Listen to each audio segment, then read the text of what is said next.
महाराष्ट्र में योगेश कदम का मामला बढ़ता ही जा रहा है। राजस्व मंत्री योगेश कदम के लाइसेंस देने के मामले को लेकर अनिल परब ने हल्ला बोल दिया है। अनिल परब उद्धव ठाकरे की पार्टी के बड़े नेता है और अनिल परब की अगुवाई में उद्धव के समर्थकों ने योगेश कदम के घर तक हल्ला बोल कर दिया है, जिसके बाद तो सियासत और ज्यादा गर्मा गई। और सबसे बड़ी बात ये है कि न सिर्फ हल्ला बोल किया गया है बल्कि योगेश कदम का इस्तीफा मांगा जा रहा है, साथ ही साथ उन्हें जान से मारने की धमकी तक दी जा रही है। तो आपको भी बड़ी खबर दिखाते हैं, आप भी वीडियो को शेयर करें और अपनी राय कमेंट बॉक्स में जरूर दें।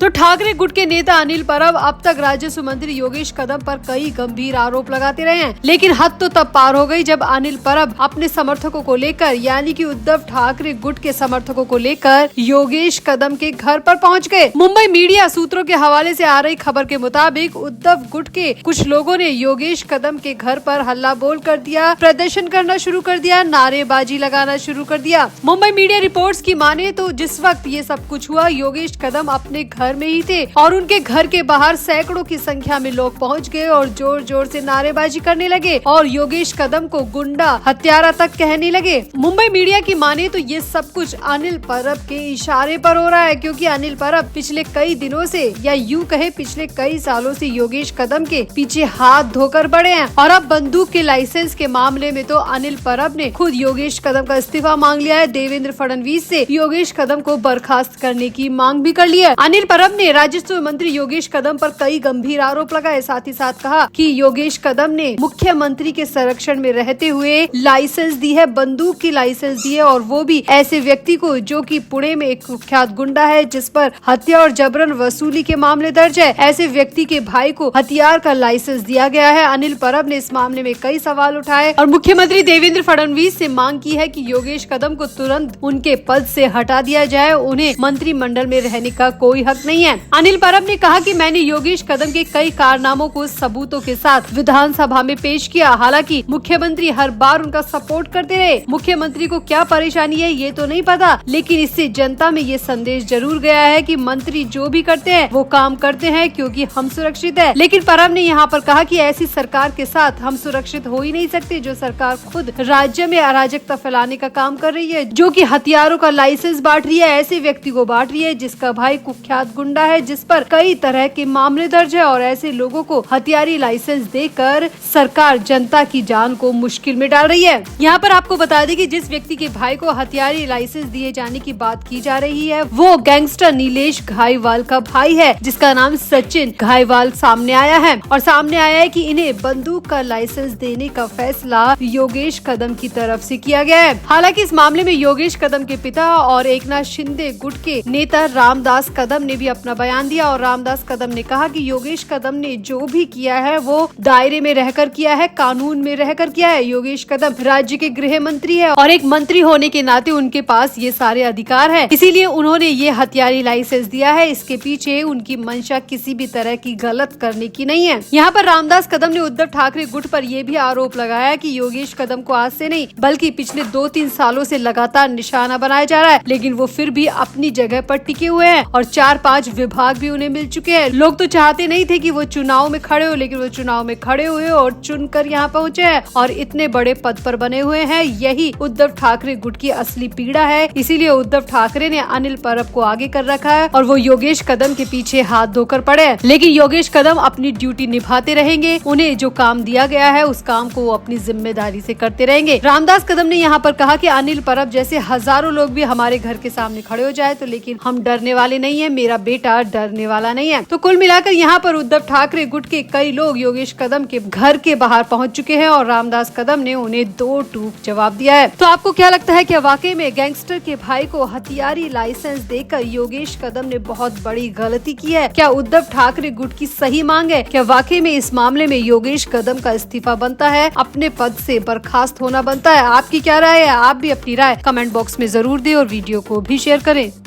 तो उद्धव ठाकरे को उम्मीद थी कि उनके साथ वरिष्ठ वकील कपिल सिब्बल है और वो किसी भी तरह से सुप्रीम कोर्ट को इस बात के लिए मना लेंगे कि धनुष बाण फिर से उद्धव ठाकरे को दे दिया जाए। अब उद्धव ठाकरे को बहुत उम्मीद थी कि कपिल सिब्बल सुप्रीम कोर्ट में ये साबित कर देंगे कि धनुष बाण के असली हकदार उद्धव ठाकरे ही हैं, ना कि एकनाथ शिंदे। लेकिन कोर्ट अपने हिसाब से चलती है, उद्धव ठाकरे के हिसाब से नहीं। ये शायद उद्धव ठाकरे भूल गए। इसीलिए सुप्रीम कोर्ट ने चुनाव चिन्ह विवाद पर आखिरी सुनवाई के लिए 12 नवंबर की अगली तारीख दे दी और सुप्रीम कोर्ट ने साथ ही ये भी कहा कि जरूरत पड़ी तो ये सुनवाई 13 नवंबर को भी जारी रहेगी। अब ये सभी जानते हैं कि महाराष्ट्र में स्थानीय निकाय चुनाव बहुत ज्यादा करीब हैं और इतना वक्त नहीं है उद्धव ठाकरे के पास कि वो 12 नवंबर तक का इंतजार करे। लेकिन अब उद्धव ठाकरे के पास कोई चारा भी नहीं है, उन्हें इंतजार ही करना पड़ेगा क्योंकि सुनवाई 12 नवंबर को होगी और कोई ये फिक्स भी नहीं है कि उस दिन भी फैसला आ ही जाए। तो अब इसी घबराहट में, इसी परेशानी में उद्धव ठाकरे एकनाथ शिंदे से मिलने उनके घर पहुंच गए। जी हाँ, मुंबई में मीडिया सूत्रों के हवाले से बड़ी खबर है कि उद्धव ठाकरे एकनाथ शिंदे से मिलने उनके घर पहुंचे। हालांकि मीडिया में ये खबर कहां से आई ये भी आपको बता दे तो मीडिया कर्मियों की माने तो ये खबर एकनाथ शिंदे के एक नेता ने लीक की है।